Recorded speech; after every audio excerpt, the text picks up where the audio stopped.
افغان وزیر خارجہ امیر خان متقی نے سابق افغان صدر حامد کرزئی اور پاکستانی صحافی سلیم صافی کے عمران خان کی تنقید پر رد عمل دے دیا ہے۔ اسلام آباد میں ہونے والی اوائسی وزراء خارجہ کانفرنس میں تقریر کے دوران وزیر اعظم پاکستان عمران خان نے کہا تھا کہ پاکستان کو افغان سرزمین پر داعش کی موجودگی سے خطرے کا سامنا ہے۔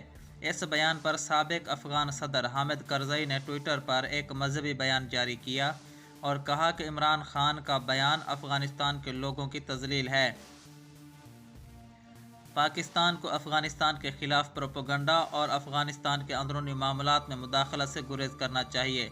افغانستان میں داعش کے سرگرم ہونے اور اس سے پڑوسی ممالک کو خطرات کا الزام حقیقت کے برعکس ہے۔ پاکستانی صحافی و تجزیہ کار سلیم صافی نے بھی ٹوئٹر پر اردو اور پشتو میں اپنی رائے دیتے ہوئے کہا کہ اوائسی کانفرنس میں بے بنیاد اور غیر ذمہ دارانہ گفتگو کر کے عمران خان نے تمام افغانوں اور پختونوں کی نفرت کو ابھارا۔ ایک طرف حامد کرزئی بجا طور پر مزاحمت پر مجبور ہوئے تو دوسری طرف طالبان نے بجا طور پر برا منایا۔ تاہم افغانستان کے عبوری وزیر خارجہ اور امیر خان متقی نے افغانستان کی تذلیل سے متعلق حامد کرزئی اور سلیم صافی کے پروپیگنڈے کو مسترد کر دیا ہے۔ اوائسی سے اجلاس میں شرکت کے بعد افغانستان واپس پہنچنے پر میڈیا سے گفتگو کرتے ہوئے امیر خان متقی نے کہا کہ عمران خان کے بیان میں ایسی کوئی تذلیل نظر نہیں آئی جس کا سرکاری طور پر جواب دیا جائے۔